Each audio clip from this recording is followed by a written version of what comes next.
విశాఖలో కృష్ణాష్టమి వేడుకలు ఘనంగా జరుగుతున్నాయి. చిన్నపిల్లలు కృష్ణుడిని వేషధారణ వేసి ప్రత్యేక ఆకర్షణగా నిలుస్తున్నారు. శ్రీకృష్ణ టెంపుల్ కు భక్తుల తాకిడి పెరిగింది. దీనిపై మరిన్ని డీటెయిల్స్ మా ప్రతినిధి నాయుడు అందిస్తారు. విశాఖలో కృష్ణాష్టమి వేడుకలు అంగరంగ వైభవంగా జరుగుతున్నాయి. ప్రస్తుతం అతి పురాతనమైన దేవాలయం కృష్ణ చైతన్య మందిరంలో ఉన్న పూర్తిగా ఇక్కడ చిన్నపిల్లలు సైతం వేషధారణ వేసుకొచ్చి ఇక్కడ స్వామివారిని దర్శనం చేసుకోవడం జరుగుతుంది. అసలు ఈ కృష్ణాష్టమి వేడుకలు ఏ విధంగా జరుగుతున్నాయో ప్రస్తుతం మనతో మాట్లాడేందుకు ఇక్కడ స్వామీజీ ఉన్నారు. స్వామి చెప్పండి, ఇవాళ కృష్ణాష్టమి వేడుకలు ఏ విధంగా జరుగుతున్నాయి? నేను శ్రీకృష్ణ చైతన్య మఠం పీఠాధిపతి బిఎస్ కేశవ మహారాజు గారు ఈరోజు సృష్టిలో లేన దృశ్యము. చిన్న చిన్న పిల్లలు కూడా, ఆడపిల్లలు మగపిల్లలు అందరూ కూడా భగవంతుడిని చూసి ఇక్కడ ఉన్న ఈ జన్మాష్టమి ఉత్సవాన్ని చూసి పులకరించిపోతున్నారు. వేలాది కాదు లక్షలాది మంది భక్తులు ఈ సేవ చేయడానికి వచ్చి ఉన్నారు.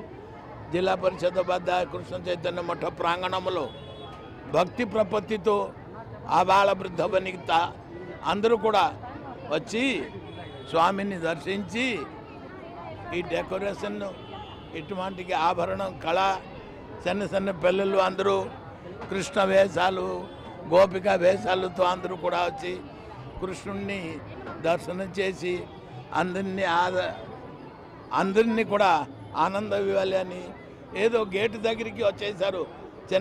చిన్నారి కృష్ణుడు పిల్లలు రాధా వేషంతో కృష్ణ వేషంతో వచ్చి భక్తులందరూ మనసుని ముగ్ధము చేస్తున్నారు.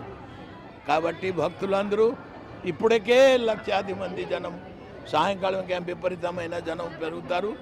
ఈ శ్రావణ బహుళ కృష్ణాష్టమి దృశ్యము అందరూ కూడా విశాఖ నగరంలో భక్తులు చూడడానికి మా ఆహ్వానము. ఈరోజు జరుగుతుంది. రేపు నందోత్సవాలు కూడా అందరూ భక్తులందరూ వచ్చి దర్శించి కృష్ణ భగవంతుణ్ణి ప్రసాదం స్వీకరించి నృత్యాలు, తాళాలు, మేళాలు, ఇంకా పుష్ప డెకరేషన్ అంతా కూడా చూసి తరించాలి అని మరి కోరుతున్నాం.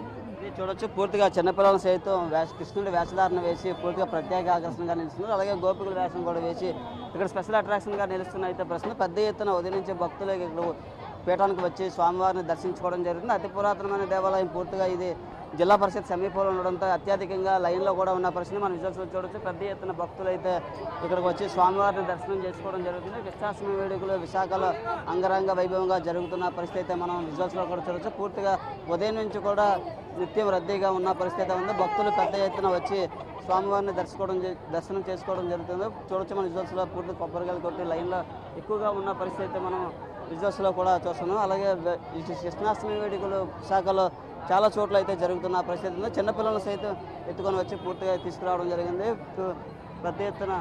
చెప్పండి, కృష్ణాష్టమి వేడుకలు ఏ విధంగా జరుగుతుంది? నగరంలో అన్ని చోట్ల కూడా చాలా చక్కగా జరుగుతున్న అన్ని చోట్ల కూడా గాదిరాజు ప్యాలెస్లో కూడా చూసుకుని రావడం జరిగింది. ఇప్పుడు ఇక్కడికి వచ్చాము. ఇప్పుడు మళ్ళా దర్శనం చేసుకోవాలి. కుటుంబ సభ్యులతో పాటు రావడం జరిగింది. కుటుంబ సమేతంగా వచ్చి స్వామివారిని అయితే దర్శించుకోవడం జరుగుతుంది. అయితే పూర్తిగా కృష్ణుడు చాలా పవర్ఫుల్ గాడ్ అనే పూర్తిగా ఇక్కడ పీఠాధిపతులు కూడా చెప్తున్నారు. ఆ కృష్ణాష్టమి రోజు దర్శనం చేసుకుంటే అంతా మంచి జరుగుతున్న ఒక నమ్మకం అయితే పీఠాధిపతులు కానీ అలాగే స్వాములు కానీ చెప్తున్న పరిస్థితి ఉంది. అలాగే విశాఖ ఓవరాల్గా కృష్ణాష్టమి వేడుకలు ప్రతి దగ్గర జరగడంతో పూర్తిగా భక్తులు కూడా ఈరోజు స్వామివారిని ఎక్కువగా దర్శించుకునే పరిస్థితి ఉంది. కెమెరా పర్సన్ మురళీతో నాయుడు, బిగ్ టీవీ విశాఖ నుంచి.